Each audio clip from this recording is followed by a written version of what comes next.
It's day 169. of the 29th year and beyond. Well, we're 2 weeks out from the ceremony. Yay!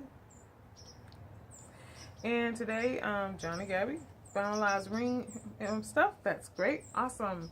And so I was just wondering some of the difference between a covenant relationship versus a committed relationship.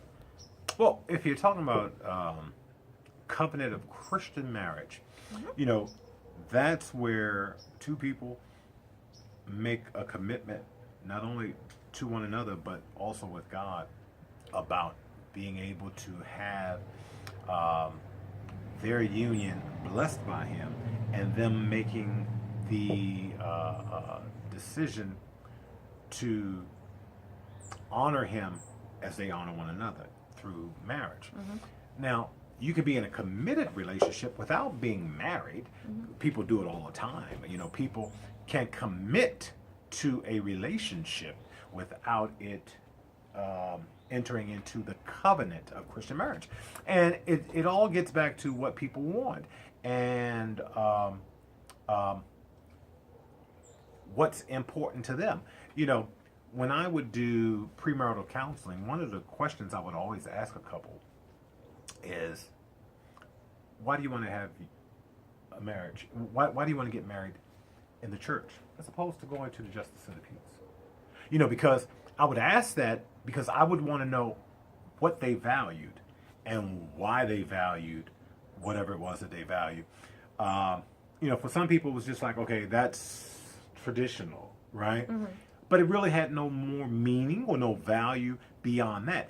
And one of the early things I would address what that really meant when you're talking about a covenant of marriage, because the word covenant comes from a word meaning fetter, to shackle. Right. So that's serious.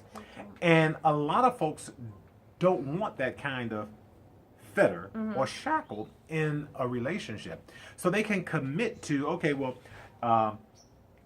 we'll share groceries, we'll share a home, you know, but I'm good. I don't want to do the marriage. And they can commit to whatever they want. But when you're talking about a covenant of Christian marriage, it's not only just between you and that other individual, that involves God as well. Okay, so when it goes to the justice of the peace, that's illegal? That's just legal. That's just civil, right? Okay. And don't misunderstand me. Doesn't mean that you can't go to justice of the peace and still honor God. I'm not saying that. But what I'm saying is that's all that is. Okay. Is a civil ceremony as opposed to really being connected to the life of the church. Okay. And having a clear understanding of what that means, because when you go to the justice of the peace, they don't care what your religion is, if you have any, they don't care. All they want to know, did you fill out the proper forms and did you pay the fee? Right. That's it. Okay. Got your forms, got your fees, we're done. Out. Okay. Yeah. Okay, got it. So, and then you have the committed relationships for people who just live together for a long period of time and have just made a commitment to be together. To be together. And again, see, that would never work for me because I knew I wanted to be married one time. I'll turn into the future. One time. And I did not want to go through the motions. I did not want to just cohabitate. That was never going to be enough for me. Right. That was never going to be enough for me. And I made that very clear. Of course, you know. Just like, this is what I'm interested in. If you want to be considered, fine. If you don't want to be considered, fine. But I'm not going to be there just for a fun time. Right. I was looking for the long time. Gotcha. Duration. Yeah. Okay.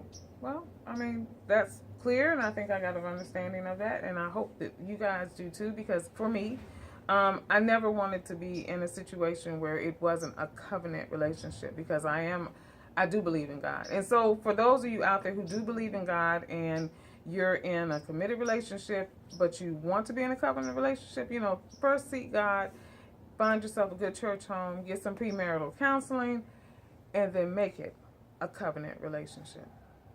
Until tomorrow, if the Lord says the same. Bye.